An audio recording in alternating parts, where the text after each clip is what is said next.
Pour les Market Movers Europe, je me tourne vers vous Antoine. On va revenir sur les principales valeurs dont vous vous êtes intéressé cette semaine, mais on revient aussi sur le CAC 40. Oui, alors le CAC 40 qui la semaine dernière a signé une semaine négative.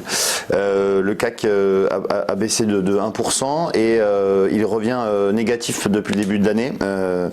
On a, même si le CAC a fait un sommet historique, on le voit sur le graphique ici, à 6100 points, derrière on a eu l'ouverture d'un premier gap baissier et puis hier un nouveau gap baissier et surtout une baisse de plus de 2,5% sur le CAC hier. Bon, alors, on l'a vu, hein, c'est le coronavirus qui inquiète les investisseurs. Toutes les valeurs du luxe, les valeurs où les Chinois en fait consomment énormément, c'est-à-dire loisirs et luxe, les valeurs sont vraiment délaissées par les investisseurs.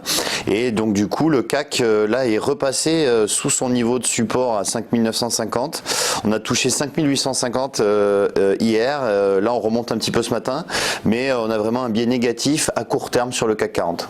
Alors maintenant, on va s'intéresser à une valeur en particulier. Il s'agit de STMicroelectronics, ça avait des très bons résultats.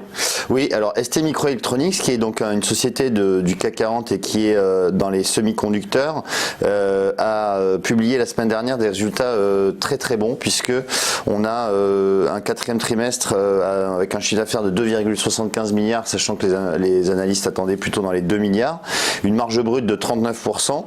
Je rappelle, les semi-conducteurs sont très demandés pour tout ce qui est 5G, l'internet des objets, etc. Donc on a vraiment un carnet de commandes qui est assez important pour le groupe. Et on voit sur le graphique que le titre a progressé de manière très significative, puisque on était à peu près aux alentours de 13 euros au mois de juin de l'année dernière, et aujourd'hui on cote 26 euros. Donc on a un titre qui a progressé de plus de 100% en l'espace de 6 mois.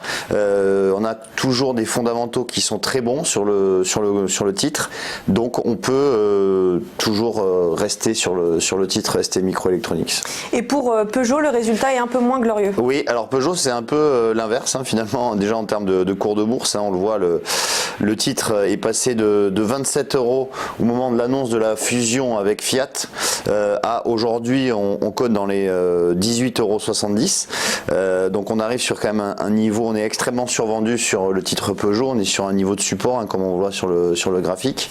Alors la semaine dernière, Peugeot a publié ses résultats pour 2019 et on a eu une baisse des ventes de 10% sur l'ensemble du groupe.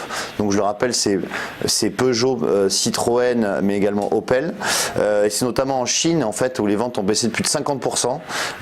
Peugeot n'y arrive vraiment pas en Chine. La marque Peugeot n'est vraiment pas achetée par les Chinois, et donc du coup ça fait baisser le titre, et c'est vrai que là bon, on est vraiment sur des niveaux extrêmement bas, donc potentiellement un petit rebond à court terme sur le titre Peugeot.